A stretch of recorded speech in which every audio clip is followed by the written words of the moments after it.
যশোর শিক্ষা বোর্ডে এবারের এসএসসি পরীক্ষায় মানবিক ও বাণিজ্য বিভাগে পরীক্ষা ফি নির্ধারণ করা হয়েছে ১৫০৫ টাকা আর বিজ্ঞান বিভাগে ১৬০০ টাকা। কিন্তু যশোরের অধিকাংশ স্কুল কর্তৃপক্ষই মানছে না এই সিদ্ধান্ত। এতে বিপাকে পড়েছেন অনেক অভিভাবক। আমার বাবা মাঠে কাজ করে খায়, আমার ছোট বোনের পরীক্ষার ফি ধরা হয়েছে ২৩৫০ টাকা।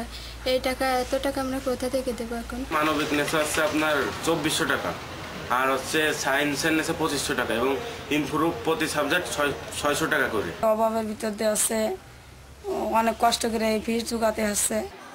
টাকা আদায়ের রসিদে স্কুল কর্তৃপক্ষ বোর্ড নির্ধারিত ফি দেখালেও কোচিং ক্লাসের নামে নিচ্ছে বাড়তি টাকা। এটা গার্জিয়ানদের সাথে কথা বলে যদি তারা সম্মতি দেয় তাহলে আমাদের সেটা নিতে বলেছে। কোচিং তো শিক্ষা মন্ত্রণালয় অনুমোদিত, প্রতি সাবজেক্ট ১৫০ টাকা করে সরকার নির্ধারিত।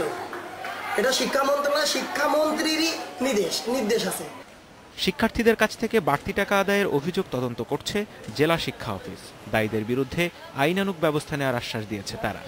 এবার বোর্ডের যে নির্ধারিত ফি মানবিকের ১৫০০ টাকা এবং বিজ্ঞানের ১৬০০ টাকা এরকম আমি শুনেছি। তো এরপরে যদি কোনো অতিরিক্ত টাকা নেই, এরকম যদি কোনো আমাদের কাছে অভিযোগ বা কোনো যদি তথ্য আছে তাহলে আমরা আইনগত ব্যবস্থা নেব। বাড়তি টাকা আদায় বন্ধে প্রশাসনের সহযোগিতা চায় শিক্ষার্থী অভিভাবকরা। Independent news.